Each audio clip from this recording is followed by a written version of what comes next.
Olá pessoal, eu me chamo Davi Santos, estou aqui para apresentar mais um Aprendendo com Jesus, programa que estuda e analisa o Evangelho de Mateus segundo uma interpretação espírita.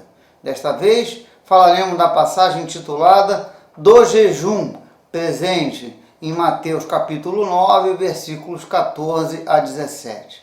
Muito bem, vamos analisar cada um desses versículos para compreender amplamente a mensagem do Mestre Jesus.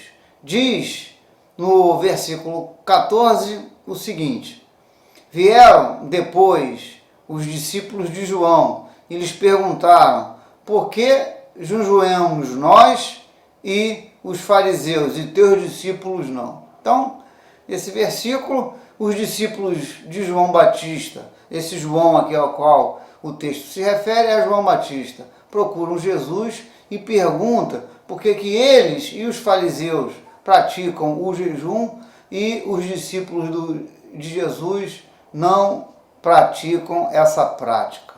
Então, é importante a gente perceber que a palavra jejum utilizada aqui tem um significado diferente do empregado no versículo a seguir, na resposta de Jesus.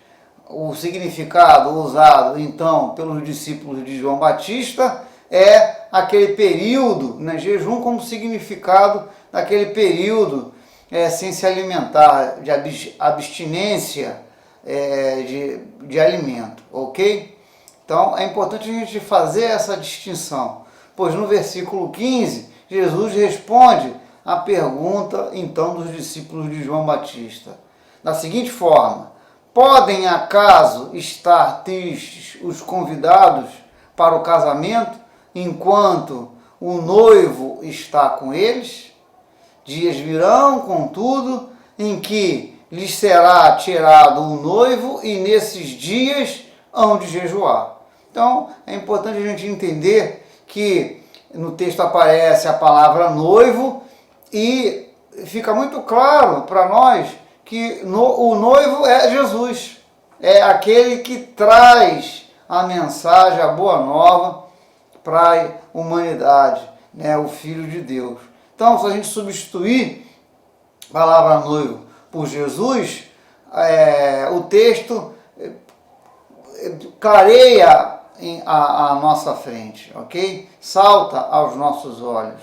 Então, é por isso que ele fala que dias virão, contudo, em que ele não estará mais presente, que será tirado o noivo, e então os seus discípulos hão de jejuar. Ou seja, o significado de jejum aqui no texto é diferente do lá de cima, da pergunta dos discípulos de João Batista, uma vez que Jesus emprega essa palavra para dar sentido à abstinência, não de alimentos, mas sim de pecados, ok? Até como um elemento de elevação espiritual praticada. Então, o jejuar, do ponto de vista de Jesus, é a abstinência de pecados,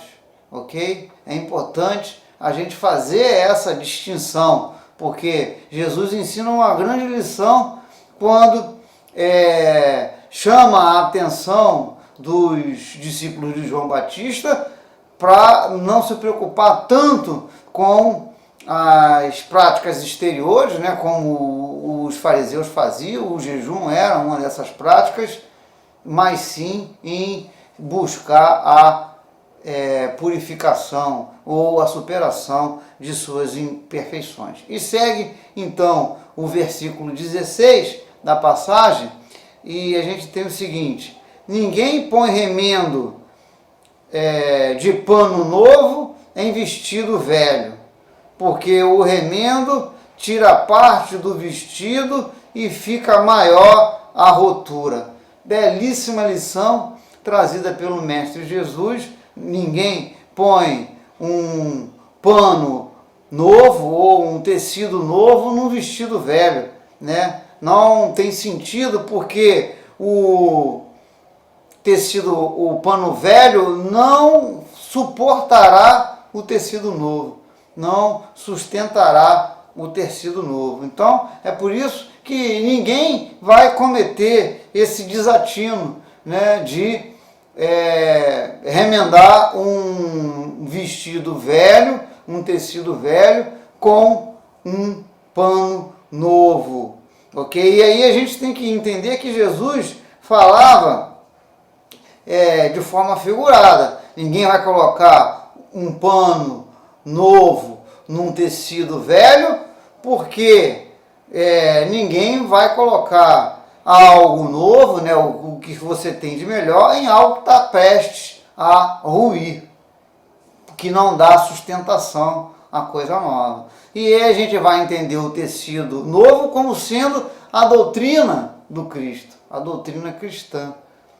E o tecido velho, o pano velho, a doutrina dos antigos judeus. Então, o apego às práticas exteriores estão ligadas à doutrina, seria o pano velho, ok? Então, Jesus convoca os discípulos de João Batista a fazer diferente, né? A fazer diferente, a não se importar com as práticas exteriores, pois a doutrina dos antigos judeus, ela não dá suporte aos ensinamentos que ele, o Cristo, trouxe para a humanidade, que efetivamente eleva o espírito de todos nós. Então, acho muito bonito essa lição, porque Jesus ensina então a não tentar conciliar uma prática desvirtuada, né, vamos pensar assim, equivocada, com aquilo que realmente nos conduz em direção ao crescimento espiritual. E no versículo 17 a gente tem um reforço dessa questão, que faço questão aqui de ler para vocês, dizendo o seguinte: nem se põe vinho novo em odres velhos, ao contrário, rompe-se os odres, derrama-se o vinho e os odres se perdem.